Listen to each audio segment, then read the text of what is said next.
Morning peeps, good morning everyone. How's everyone doing? Hopefully you guys are all doing well. Don't forget, if you're new to the channel, like, share, subscribe. I was reading some of the comments yesterday on the video I did about Ryan Garcia, and a few of you are not happy that I said 12 months is okay as a ban or a suspension. And look, I get it. You know what it is? Maybe I'm just conditioned to not seeing longer bans in the sport of boxing. Maybe that's what it is. I am a big athletics fan, and you get caught cheating in athletics, you're done. You're done for 3-4 years, sometimes even longer. Your career's over, basically. That just doesn't happen in boxing. We just don't get lengthy bans. It just doesn't happen. I mean, Liam Cameron, who fought Lyndon Arthur last night, he got, what did he get, 3 or 4 years for cocaine? You just don't see it for performance-enhancing drugs, especially not for a superstar. And look, there's also the fact that, and look, whether we believe this or not, Ryan's team were able to prove in the court of law that he unintentionally ingested this performance-enhancing drug. Right? Now, I did say at the time, there's going to be the verdict from the court of law, like the proper verdict, and there's going to be the court of the public. The court of the public said that motherfucker put that in his system knowingly. But that's not how it works. How it works is you guys know anyway, you go to the court, you can prove that he was innocent, and you wait for the punishment, and they gave him 12 months. Now, if there was a case of the New York State Athletic Commission sort of pushed back and said, no, we believed you did this intentionally, then you should be getting 2-3 years. But because, again, his team were able to prove it was unintentional, I can understand 12 months. I can.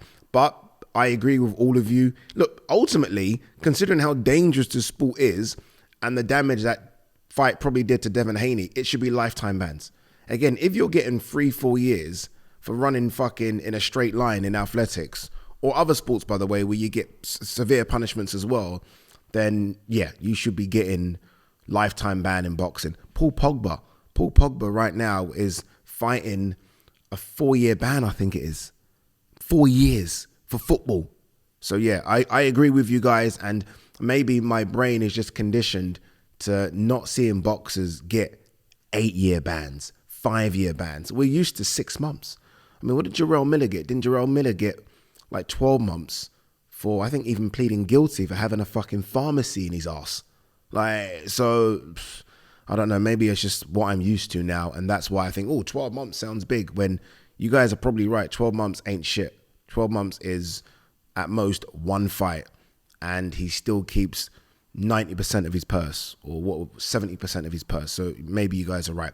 All right, Tyson Fury has spoken for the first time, I believe. This is the first at least sit-down interview. I say interview, it's not really an interview. It's someone we don't hear asking him questions. You don't even hear the questions. You just hear Tyson Fury's answers. But I think this is the first time since the Oleksandr Usyk defeat. First and foremost, he sounds in good spirits, and Tyson Fury looks to be Tyson Fury. I think that's important because there was this concern about him falling on his face, getting drunk. He addresses that as well and says, look, I just had a night out. And I did a video talking about this, and I said, that's just it. It's a night out. Again, I don't get drunk like that. I have a drink. Some people like to get drunk and fall on their face. Tyson Fury is clearly one of those people. But he's okay, and he's good to go again in a few months. The thing that I think stood out from that interview was when he said the fight was easy. And obviously, I had a look at the comment section. Everyone has kind of said, oh, bollocks, like you're deluded and all that kind of stuff. Trust me, there was a point in that fight. I want to make sure I say this correctly before everyone jumps down my throat. There was a point in that fight where I was like, Fury's looking good here. And it's never easy because it's Oleksandr Usyk. But there was a point, it might have been round 5 or 6, where in my head, and not even in my head, I was sitting next to Chris Mannix, and we were like, Fury could get Usyk out of here. And watching it back, maybe that wasn't the case, but there was a time when in that fight where I thought Fury is just too big, too strong, and might just be a bit too good for Oleksandr Usyk. There was a time. And obviously that changed in round 8 when Fury got caught with the uppercut, which busted his nose, and then round 9, we all know what happened. I do think when Tyson Fury said it was too easy, everyone immediately just goes to the fact, well, you lost, and round 9. Rather than having a look at the rounds prior to that. Like, Fury knows what happens after round 9. He's not stupid. But the rounds prior to that, I thought Fury looked really good. It certainly wasn't easy, but I think Fury maybe thought, 1 second, maybe this guy isn't as good as I thought he was. Maybe that's Fury's thinking into it. Maybe that's his logic. But I don't mind. I do feel like boxers, and this is where we as normal human beings will never understand the mind of a boxer. Boxers have to be a bit delusional. You have to be. You have to be a bit delusional, to even take this up as a sport because it's so brutal. But you have to be delusional. There's no way Tyson Fury, who's got a rematch of Oleksandr Usyk, should have the attitude of, fuck me, that was so fucking hard and I don't know what we're going to do come December. No. He should have the attitude of, I was winning the fight, which he was. I got a bit sloppy and got caught. That should be his attitude. Whether we agree with that as fight fans is entirely up to us, but that should be Fury's attitude approaching this fight. It obviously wasn't easy, but I will say this again. Tyson Fury had his spots in that fight, and there was a time when I was like, Fury might get rid of Usyk. And then Usyk just showed why he is pound for pound number one, why he is a generational talent. He made adjustments, and he was on Fury's chest, as he said he would be, and got the job done.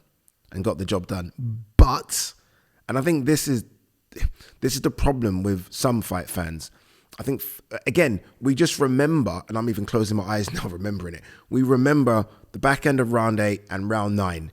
If you just score it round for round, just watch it back and just do it round for round, it's a very, very close fight. It's a very, very close fight. Hence why I think one judge actually gave it to Fury, I think, by a point. It's very, very close. The right man won in the end. When I score it, the right man won. I had Usyk by a couple. But a couple with a 10-8 knockdown shows you just how close that fight was. So for those of you that think Fury got absolutely destroyed and he hasn't got a chance against Usyk this time, he has. Don't get me wrong, Usyk will step into the ring as a favourite, rightly so. But don't tell me Fury doesn't have a chance of beating Oleksandr Usyk, because he does. He does, and I look forward to it. I just wanted to know that Fury, and by the way, he looked slim, didn't he? If you guys have seen the interview, if you haven't, it's on his Furiosity channel. He looked slim. He looked pretty much the same as he looked fight night, actually, which is good, which shows he's not ballooning up, which was always my concern with Fury. Is he just going to go crazy and just fucking, I don't know, get up to 3-4 stone above his fight weight? It looks like he's quite close in and around the fight weight, which might help him, because there were times in that fight where I thought maybe the gas tank ran empty, or maybe it is a result of just getting hit in the head a lot. I don't know, but he looked like Usyk made Fury move more than any other fighter's made him move. Fury's not used to fighting at that pace. So I think like the cardio has to be improved. It does, in order to stand a chance. But he's got a chance. Don't tell me he hasn't got a chance. He's got a chance. Felix Cash, I must win. Felix Cash, sorry, every fight is a must win ahead of European title opportunity. Yeah, Felix Cash versus Tyler Denny. I'm on my way to Birmingham in about an hour. So by the time you guys are watching this, I'm on the train up. Looking forward to it, really am. Lewis Crocker, Connor Walker. Carnage. That should come with a parental advisory sticker. That is carnage. Shakur Stevenson is a bigger fight for Tank Davis than Vasily Lomachenko. Yeah, of course it is. It is 100%. Lyndon Arthur survives Liam Cameron via split decision. I watched it. It wasn't a split decision. I thought Lyndon won that by a couple of rounds, but it is what it is. Judges will see what judges want to see. I did do a video talking about what next for Ben Whittaker, and I said potentially the loser of this fight. I don't mind the Liam Cameron fight. I don't mind it at all. But having watched Ben against Ezra Aranyeka, maybe not yet. Maybe one or two more before that. We'll see. As for Lyndon Arthur, he wants the Dan Aziz fight. Good fight. Lyndon Arthur's a good fighter, man. He's a very, very good fighter. I haven't seen this. Rafael Espinoza got the TKO stoppage against Sergio Chirino. I've not seen it. I will say this, though. I mean, Espinoza beat Robeisy Ramirez, who Robeisy Ramirez, like, considered a special fighter. Beat Robeisy Ramirez. This guy's a 6-foot featherweight that can fight on the outside and then also likes getting involved inside. Fuck that. Like, who'd want to fight that? Is that it? I just wanted to talk about Tyson Fury. I think that is probably it. Yeah, that is it. We got to go. Peace and love.